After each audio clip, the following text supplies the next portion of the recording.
द्वापर युग की बात है। माता यशोदा ने श्री कृष्ण से पूछा, हे कृष्ण, तुम समस्त संसार के उत्पन्न करता, पालनहार और संहार करता हो।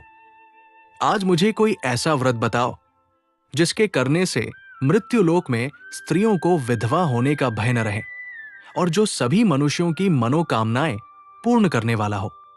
श्री कृष्ण कहने लगे, हे माता, तुमने अत्यंत सुंदर प्रश्न किया है। मैं तुम्हें ऐसे ही एक व्रत के विषय में विस्तार से बताता हूं। सौभाग्य की प्राप्ति के लिए स्त्रियों को द्वात्रिंशत अर्थात 32 पूर्णिमाओं का व्रत करना चाहिए। इस व्रत से स्त्रियों को सौभाग्य और संपत्ति प्राप्त होती है। ये व्रत अचल सौभाग्य देने वाला और भगवान शिव के प्रति भक्ति बढ़ाने वाला है। यशोदा जी ने पूछा, हे कृष्ण, सर्वप्रथम मृत्युलोक में ये व्रत किसने किया था? कृपया मुझे विस्तार पूर्वक बताएं।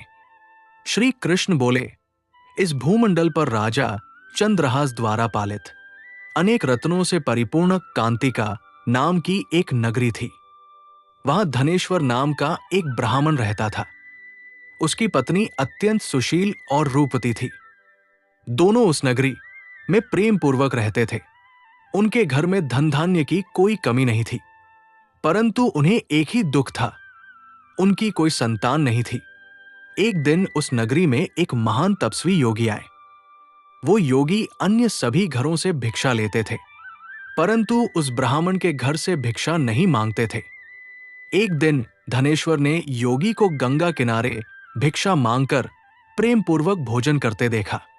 धनेश्वर योगी के पास गए और दुखी होकर बोले, महाराज, आप अन्य सभी घरों से भिक्षा लेते हैं, परंतु मेरे घर कभी नहीं आते। इसका क्या कारण है? योगी ने कहा, ब्राह्मण, तुम्हारा अन्न ग्रहण करना मेरे धर्म के विरुद्ध है, क्योंकि तुम अभी निःसंतान हो। जिस दिन तुम्हारे घर संतान होगी, मैं तुम्हारे यहां से भी भिक्षा स्वीकार कर लूंगी। निःसंतान के घर की भिक्षा लेने से मेरे पतित होने का भय है। यह सुनकर धनेश्वर अत्यंत दुखी हुआ और योगी के चरणों में गिरकर संतान प्राप्ति का उपाय पूछने लगा। योगी ने उसे मां चंडी की आराधना करने का परामर्श दिया। धनेश्वर ने घर आकर पत्नी को सब बताया और स्वयं वन में जाकर तपस्या करने लगा। मां चंडी ने 16वें दिन उसे स्वप्न में दर्शन दिए और कहा, हे धनेश्वर, तेरे पुत्र तो होगा, परंतु उसकी आयु केवल 16 वर्ष होगी। यदि तुम दोनों पति पत्नी 32 पूर्णिमाओं का व्रत करोगे तो वो दीर्घायु हो जाएगा। अपनी सामर्थ्य के अनुसार आटे के दीपक जलाकर शिव जी का पूजन करना। कल सुबह तुम्हें यहां एक आम का वृक्ष दिखेगा, उस पर चढ़कर एक फल तोड़ लेना और अपनी पत्नी को खिला देना। धनेश्वर ने वैसा ही किया। भगवान गणेश की स्तुति कर उसने फल तोड़ा और पत्नी को खिलाया। माता पार्वती और शिव की कृपा से उन्हें एक सुंदर पुत्र रत्न की प्राप्ति हुई, जिसका नाम देवीदास रखा गया। देवीदास धीरे धीरे बड़ा होने लगा। वो अत्यंत सुंदर, सुशील और विद्या में निपुण था। माता ने नियमानुसार 32 पूर्णिमा का व्रत प्रारंभ किया। जब देवीदास 16वें वर्ष में प्रवेश कर गया तो माता पिता को उसकी मृत्यु की चिंता सताने लगी। उन्होंने देवीदास को उसके मामा के साथ पढ़ने के लिए काशी भेज दिया। मार्ग में वे एक गांव में रुके जहां एक ब्राह्मण कन्या का विवाह होने वाला था। जिस वर से विवाह होना था वो अचानक बीमार पड़ गया। वर के पिता ने देवीदास को देखा और उसके मामा से आग्रह किया कि कुछ समय के लिए देवीदास को वर बना दिया जाए ताकि लग्न का कार्य संपन्न हो सके। मामा के मान जाने पर देवीदास का विवाह उस कन्या से हो गया।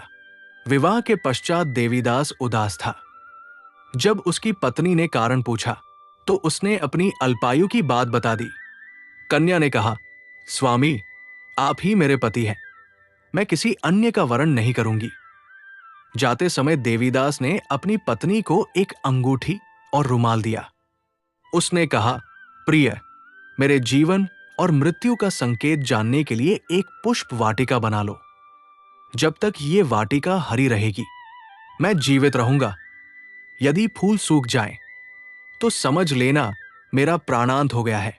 काशी में जब देवीदास का 16वां वर्ष पूर्ण हुआ तब यमराज काल उसके प्राण लेने आए, परंतु उसकी माता द्वारा किए गए 32 पूर्णिमा व्रत के प्रभाव से और माता पार्वती व भगवान गणेश के हस्तक्षेप से भगवान शिव ने उसे जीवन दान दे दिया।